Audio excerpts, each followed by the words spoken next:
Dans cette vidéo, nous allons parler donc des canaux RGBA, donc les canaux principaux d'une texture, donc ce qui compose une image, hein. Donc les canaux sont très importants pour définir donc les valeurs, comme je vous l'ai expliqué, hein, par rapport aux valeurs, donc 8 bits et 16 bits, hein, de la vidéo précédente, et la quantité donc de nuances de couleurs qu'on a dedans. Donc pour vous expliquer rapidement, donc les canaux RGBA, on a ici donc notre dossier, encore une fois, Krita, avec toutes les textures que je vous ai mis à disposition, hein, pour vous expliquer tout ça. Donc on va reprendre encore une fois l'exemple, on va changer de texture un petit peu, hein, j'en ai marre du mur de pierre. On va prendre une texture de personnage par exemple, voilà. Et on va se prendre une texture quand même assez haute. Donc là on a quoi? Donc la color, du backpack, ouais c'est pas parlant. On va prendre voilà, le t-shirt d'Ellie par exemple, voilà ici en 2K. Et le t-shirt d'Ellie, donc vous voyez, donc du coup, a été précalculé par rapport à plein de matériaux, hein, qu'on a combinés ensemble. Ça, je vous l'ai déjà expliqué, qu'il faut combiner vos matériaux ensemble pour donner la texture finale et pas mettre un matériel brut.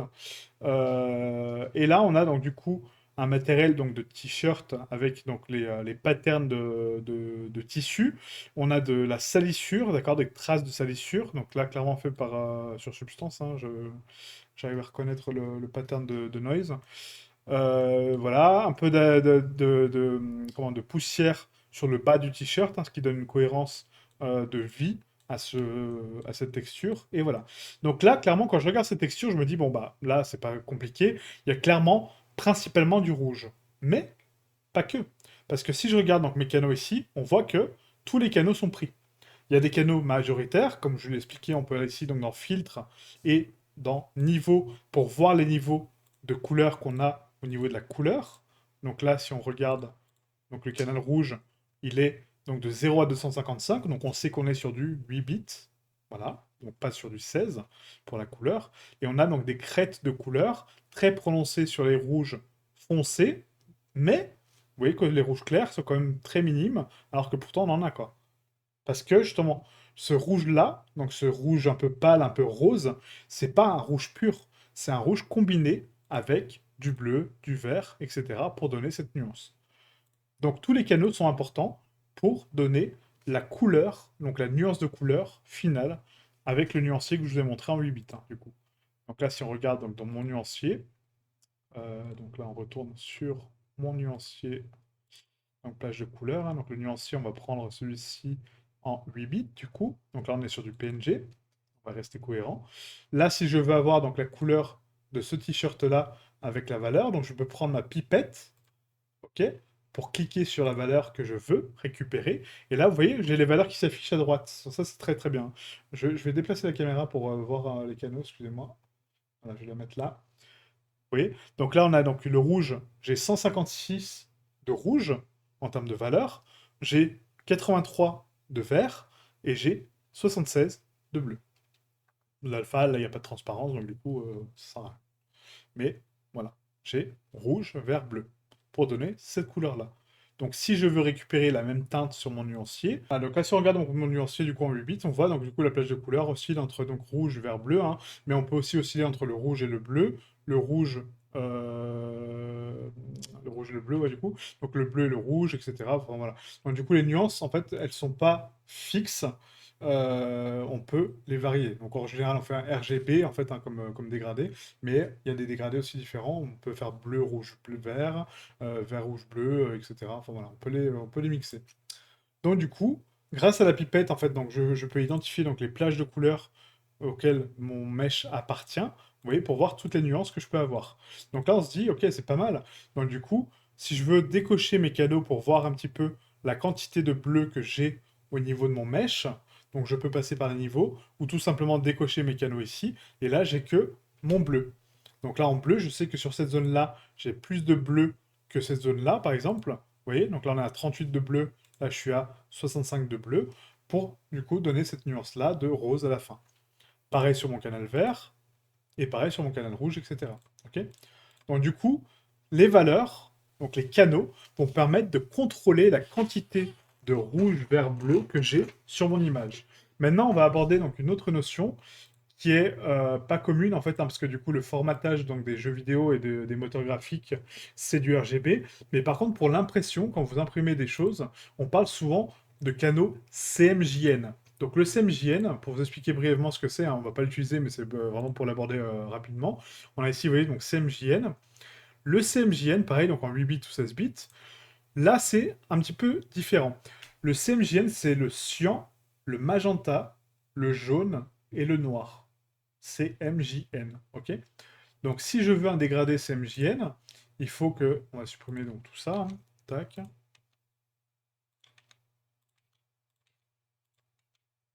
Voilà, j'enlève juste mes curseurs. Donc là, le dernier sera le noir.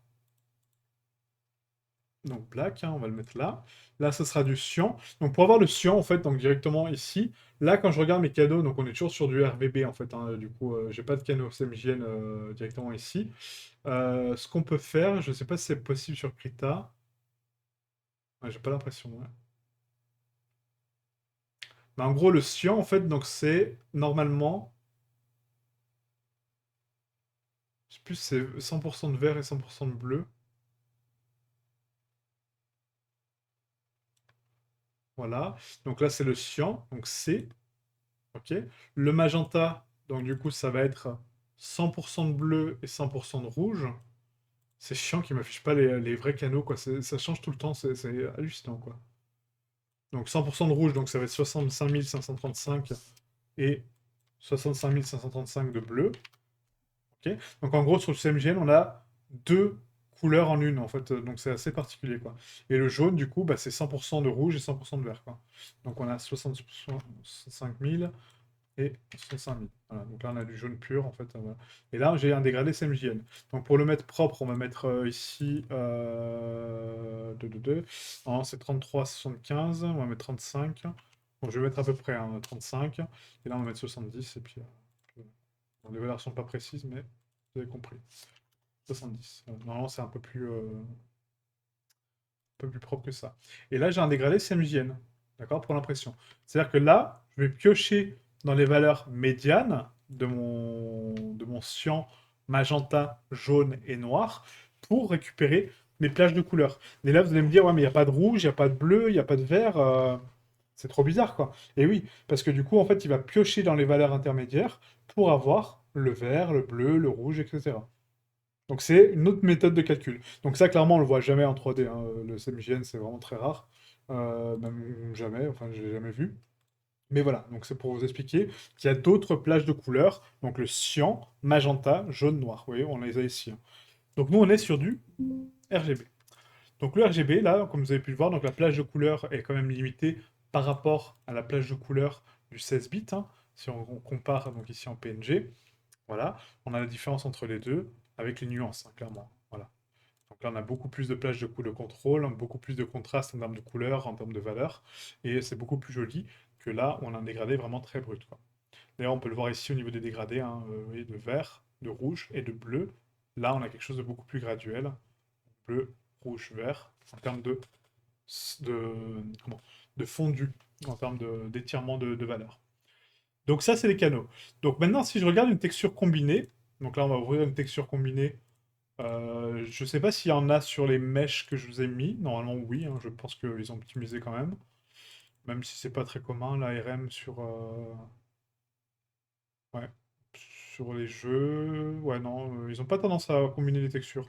Ça, c'est un truc enfin, qui apparaît maintenant, mais enfin, voilà, ça commence à se démocratiser un petit peu. Là, on a quoi? BM? C'est quoi BM?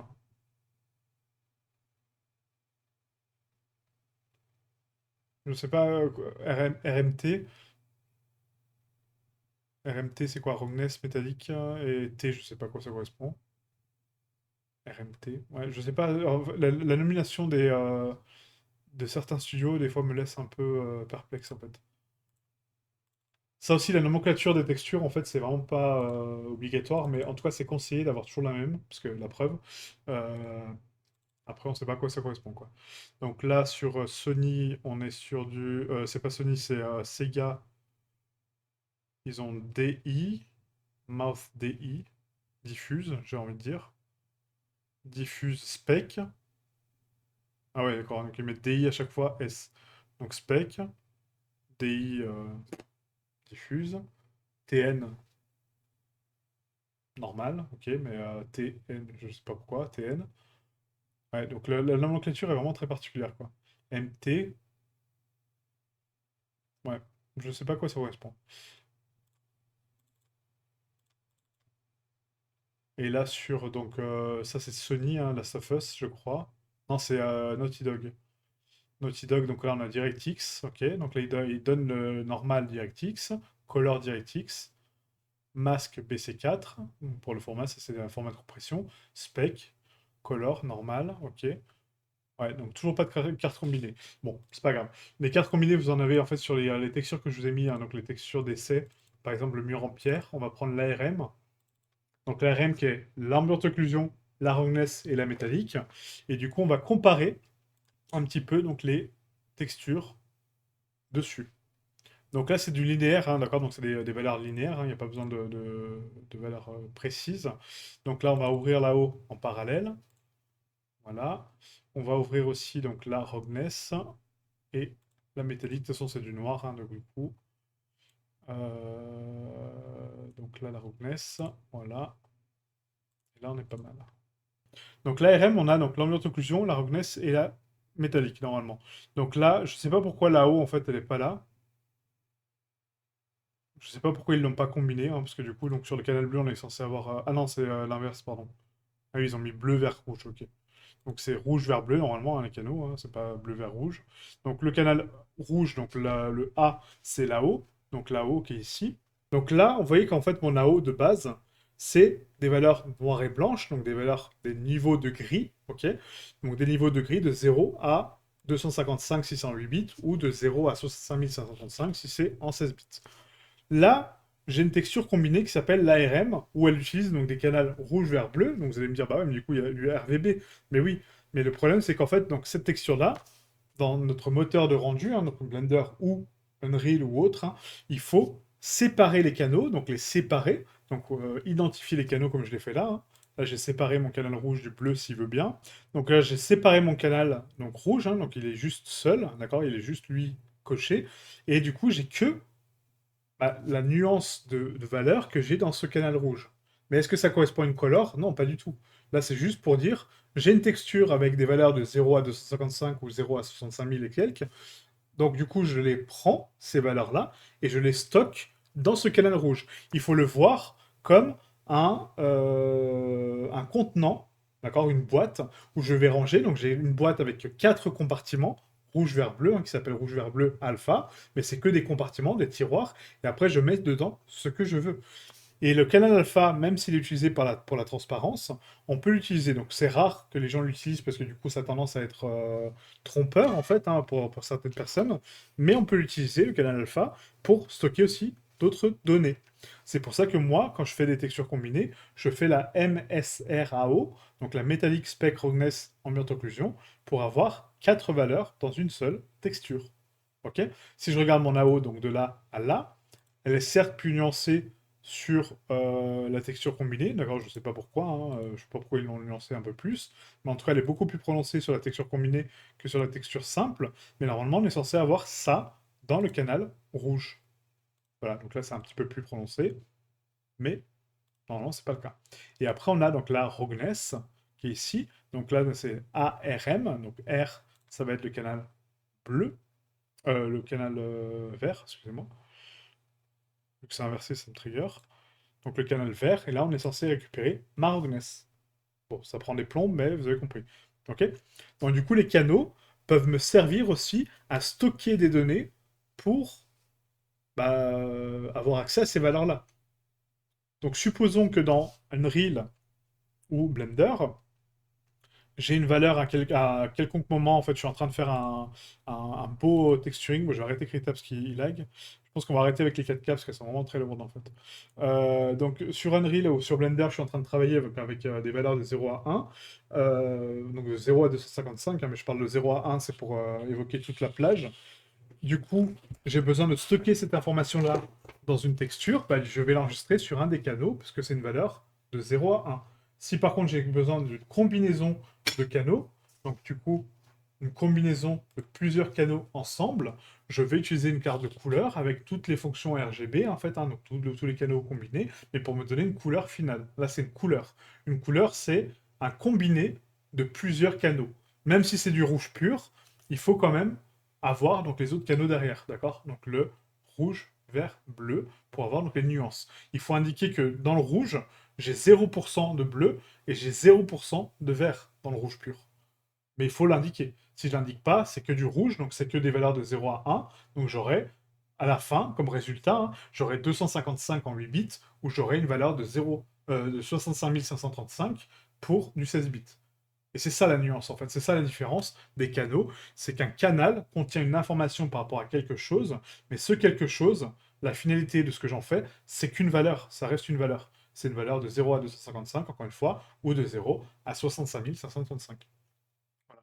Donc j'espère que ce topic-là est compris, parce que c'est vraiment le plus important, je crois, de tous, hein. Donc la notion des valeurs et des canaux, parce qu'on va s'en servir énormément pour la suite des séries, et même pour tout ce qu'on va faire, hein. Donc après, on va rentrer un petit peu dans le vif du sujet, et commencer à texturer, et commencer à voir un petit peu le comportement de certaines choses. Mais si vous avez compris déjà ça, en fait, hein, donc les 4 ou 5 vidéos qu'on vient de faire, c'est déjà une grosse avancée pour vous permettre après d'appréhender donc Unreal ou Blender au niveau du texturing, ou même Substance, ou même Designer, ou même Material Maker, pour créer vos textures, etc. Ok? Donc merci à vous, et je vous dis à très bientôt pour la prochaine vidéo. Ciao, ciao.